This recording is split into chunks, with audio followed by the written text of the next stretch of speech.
레위기 6장에서도 속건제에 대해서 말씀하고 있습니다.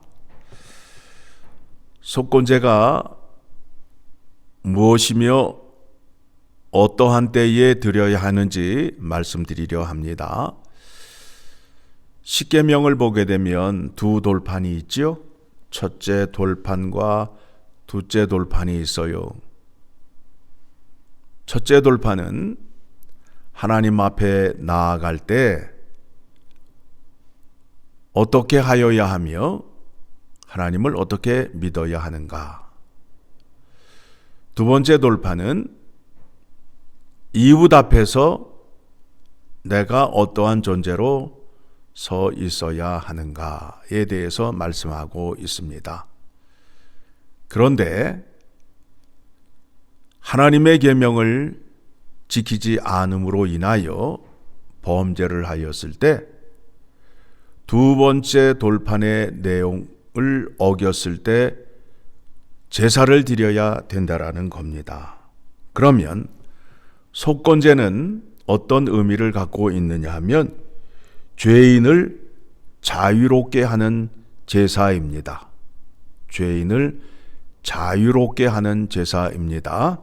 먼저 여러분의 이해를 돕기 위해서 예수님께서 십자가에 제물이 되셔서 돌아가셨잖아요. 이사야서 53장 10절의 말씀을 보게 되면 이렇게 소개하고 있습니다. 이사야서 53장 10절 같이 읽습니다. 여호와께서 그에게 상함을 받게 하시기를 원하사 질고를 당하게 하셨은즉 그의 영혼을 속건제물로 드리기에 이르면 그가 씨를 보게 되며 그의 날은 길 것이요 또 그의 손으로 여호와께서 기뻐하시는 뜻을 성취하리로다. 자, 예수님께서 십자가에 죽으실 때에 속건제물이 되셨다. 그 이유는 무엇이냐면 죄인을 자유롭게 하기 위하여 속건제물이 되셨다라고 말씀하셨습니다. 자, 두 번째 돌판의 내용 가운데에 아홉 번째, 열 번째의 계명이 무엇이냐면 내 이웃에 대하여 거짓 증거하지 말라. 우리가 아주 쉽게 범죄하는 것이 바로 그거예요. 세상에서는 다른 사람에 대해서 거짓 증거를 하게 되면 명예훼손죄로 고발을 당해서 형을 살거나 민사상의 합의를 봐줘야 하는 것을 우리가 알고 있어요. 그런데 믿는 자들은 그것에 대하여 아주 무지해요. 마치 자기가 재판관 또는 하나님의 말씀을 세운 입법관으로 생각해서 사람에 대해서 막 말하는 그런 죄와 실수를 하고 있어요. 나라는 존재는 이웃에 대하여 함부로 말할 수 있는 존재가 아니에요. 주님께서 산상수훈에서 말씀하셨죠. 비판하지 말라. 네가 그 비판하는 그 비판으로 비판을 받을 것이다 라고 말씀하셨어요. 너무들 쉽게 말을 해요. 그래서 교회를 오게 되면 말로 상처를 많이 주고 받아요. 그런데 그게 죄인 줄을 모르기 때문에 그와 같은 행위를 하는 거예요. 그런데 여호와 하나님께서는 우리가 말한 것을 다 듣고 계시고 기억하고 계셔요. 그래서 마지막 날에 어떻게 하신다고요?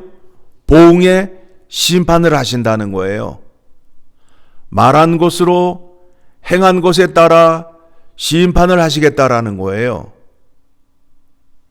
이 부분에 대해서 세상 사람들은 조심하는데 교회 안에 있는 사람들은 전혀 조심을 하지 않아요.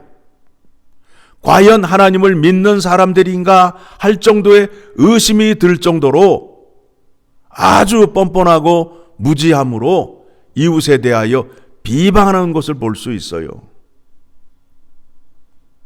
남의 명예를 훼손시키게 되면 고발을 당하잖아요. 억울함을 당한 자가 제사장 앞에 가서 나의 억울함이 이러이러합니다. 그러면 제사장이 그 얘기를 듣고 이 사람의 마음이 얼마나 아플까?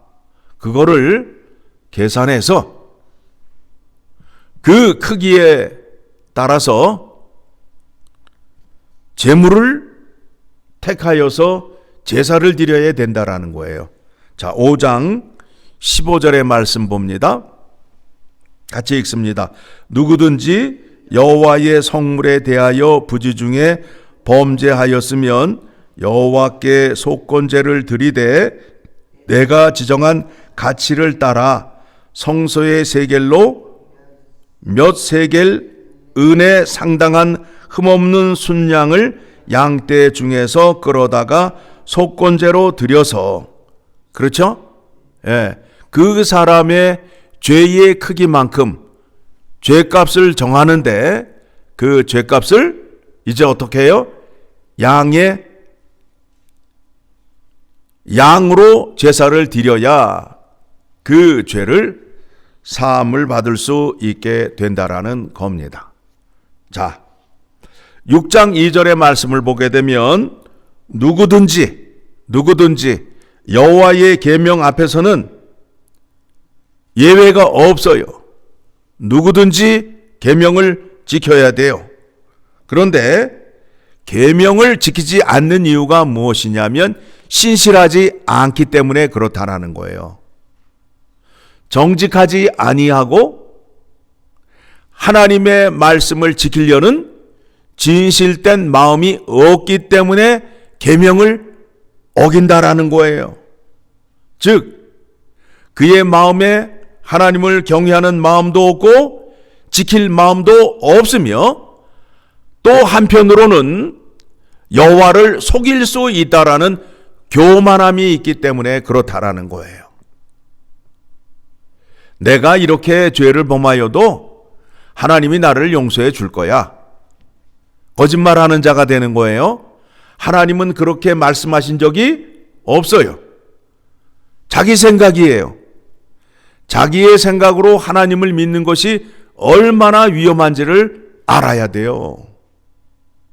내 마음과 하나님 마음이 같을 거야. 이런 소리 하시면 큰일 난단 말입니다.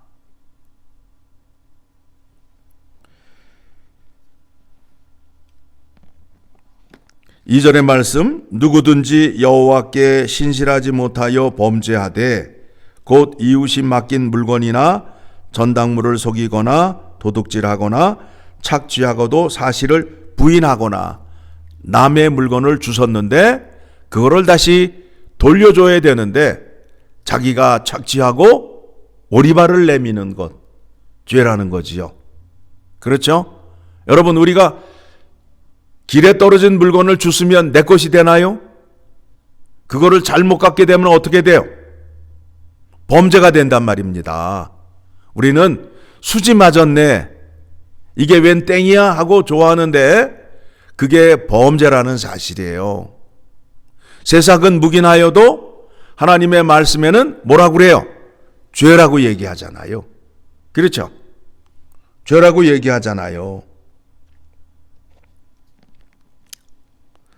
그렇게 되면 죄사함을 받기 위해서는 그 원래 것의 5분의 1을 더하여 그에게 돌려주어야 된다라는 겁니다. 그래서 6절의 말씀 또다시 반복이 나옵니다. 같이 읽습니다.